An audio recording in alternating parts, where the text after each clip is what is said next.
नमस्कार विद्यार्थी मित्रांनो, एमपीएससी राज्यसेवेची नुकतीच एक्झाम पार पडलेली आहे. 31 मे 2026 ला एक्झाम झाली आहे. या पूर्व परीक्षेमधून मुख्य परीक्षेला निवड करताना कशा पद्धतीने निवड केली थोडक्यात या व्हिडिओच्या माध्यमातून समजून घेऊया. हा व्हिडिओ शेवटपर्यंत बघा. या संदर्भात अजून तुमच्या मनात काही डाऊट असेल तर कमेंट बॉक्समध्ये टाकून ठेवा. याचं उत्तर मी पुढच्या व्हिडिओमध्ये नक्की देणार. जाऊया मुख्य मुद्द्याकडे, पण तत्पूर्वी सांगू इच्छितो की एमपीएससी कडनं राज्यसेवा एक्झाम जशी होती तशी कंबाईनची एक्झाम होत असते. त्या कंबाईनच्या एक्झामची ग्रुप सी ची जाहिरात अपकमिंग आहे, ग्रुप बी ची जाहिरात आलेली आहे आणि एक्झाम तुमची आता 14 जूनला असणार आहे.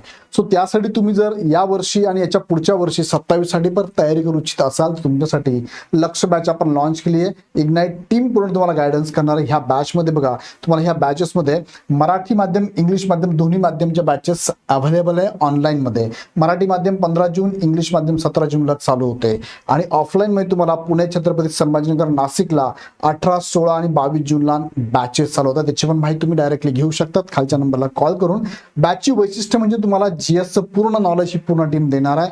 महाराष्ट्रातील सर्वाधिक 1000+ टेस्ट तुम्हाला ह्या बॅचमध्ये अवेलेबल असणार आहे. त्याचबरोबर तुम्हाला बघा, जे स्टेट बोर्ड आहे, स्टेट बोर्डचं पूर्ण बॅच तुम्हाला इथे फ्रीमध्ये, प्लस तुम्हाला 100+ टेस्ट सुद्धा ह्या बॅचमध्ये मोफत असणार आहे. प्रिंटेड नोट्स टॉप फॅकल्टीकडून असणार आहे. महाराष्ट्रात प्रथमच 1-to-1 ऑफिसर मेंटरशिप असणार आहे. नियमित रिव्हिजन डाऊट क्लिअरिंग सेशन आहे. टॉपर्स आणि ऑफिसर्स तुमचा मॉक इंटरव्ह्यू असणार आहे. डेली स्टडी ट्रॅकर डायरी तुम्हाला मिळणार आहे. सब्जेक्ट वाईज फुल चार्ट असणार आहे आणि महाराष्ट्रातील टॉप फॅकल्टी डिझाईन केलेल्या 5 टेस्ट सुद्धा ह्या बॅचवर तुम्हाला मोफत असणार. हे सगळे फीचर तुम्हाला बॅचमध्ये बॅच जॉईन करण्यासाठी खाली डिस्क्रिप्शनमध्ये लिंक दिली आहे. ऍप डाउनलोड करा आणि हवी ती बॅच लगेच जॉईन करा. आता मुख्य मुद्द्याकडे घेऊन जातो. बघा, परीक्षा पद्धत जर बघितली आपण एमपीएससी राज्यसेवेची, तर पूर्व परीक्षा 400 मार्काला, मुख्य परीक्षा 350 मार्काला, मुलाखत 275 मार्काला, फायनल जे मेरिट लागतं 2025 मार्कांवरती लागतं. प्रिलिमचे मार्क हे पकडले जात नाही, ही फक्त चालणी परीक्षा असते. मला तुम्ही 31 मे 2026 ला 2026 ची राज्यसेवेची पूर्व परीक्षा झाली आहे. आता याच्यानंतर ज्या टेक्निकल एक्झाम्स आहेत त्या त्यांच्या पद्धतीने सिलेबस मुख्य सगळ्यांचा वेगवेगळा असतो.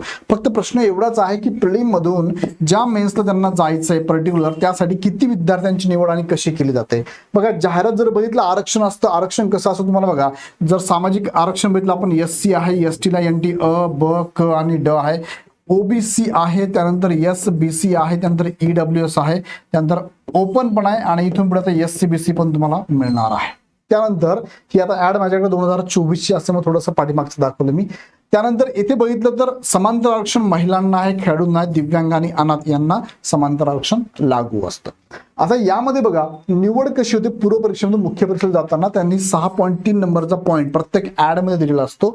यामध्ये आपण जर बघितलं तर साधारणतः पूर्व परीक्षेतून मुख्य परीक्षेला 12 पट उमेदवार निवडले जातात. म्हणजे प्रिलिम मधून मेन्स साठी 12 पट. आता 12 पट म्हणजे कसं, एक्झाम्पल घेतो मी. बघा, 12 पट कसं असतं तर एक्झाम्पल घेतो मी तुम्हाला. मेन्स मध्ये जाताना एक्झाम्पल घेतलं मी, जसं की एखाद्या एक्झामसाठी 100 जागा आहे, आपण असं म्हणूया 100 जागा आहे.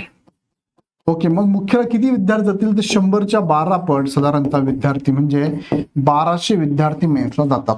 पण कधी कधी आपण जर बघितलं साधारणतः हे 18 पट उमेदवार घेतले जातात, म्हणजे 1800 उमेदवार जातात. का बरं असं जातं? कारण ह्या 100 जागा ज्या असतात ह्या प्रवर्गानुसार असतात. बघा, प्रवर्ग निहाय असतात. म्हणजे काय, उदाहरण घेतलं मी आता, एससी ला जागा, एससी ला फॉर एक्झाम्पल ह्या 100 पैकी 12 जागा एससी ला आहे. एससी जनरलला म्हणूया आपण 12 आहे. ह्या 12च्याही 12 पट, 12 गुणिले 12 म्हणजे एससी जनरल साठी 144 उमेदवार मेन्सला असणार आहे.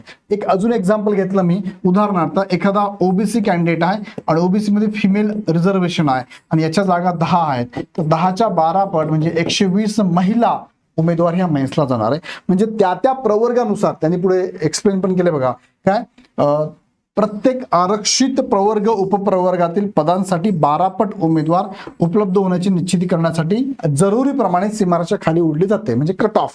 सो प्रत्येक प्रवर्गानुसार, समांतर आरक्षणानुसार, सामाजिक आरक्षणानुसार तेवढे पट म्हणजे 12 पट उमेदवार किंवा मॅक्सिमम 18 पट उमेदवार हे मेन्सला पात्र होतात. सो बाकी यासाठी काही निकष नाहीये. तुम्ही डॉक्युमेंट प्रॉपर आहे का हे सगळं काही बघितलं जात नाही. डॉक्युमेंट कधी डायरेक्ट फायनली बघितले जातात, म्हणजे DV च्या वेळेस. सो इथे फक्त जे समांतर आरक्षणचे उमेदवार आहे, जसं की दिव्यांग असाल, अनाथ असाल, तर त्यांना फक्त मात्र स्पोर्ट पर्सन असाल त्यांना मात्र डॉक्युमेंट्स अपलोड करावे लागतात, बाकी कोणाला अपलोड करायची गरज नाही. मग अशा प्रकारे पूर्वमधून मुख्यला 12 ते 18 पट उमेदवार प्रत्येक प्रवर्गानिहाय निवडले जातात. याच प्रकारच्या अशाच अपडेट तुम्हाला हव्या असेल, मिस करायचं नसेल तर हा चॅनल सबस्क्राईब करून ठेवा. सगळे अपडेट तुम्हाला इथेच मिळतील. अजून काही शंका असेल कमेंट बॉक्समध्ये टाका. पुन्हा व्हिडिओ आपण नेक्स्ट मध्ये. धन्यवाद.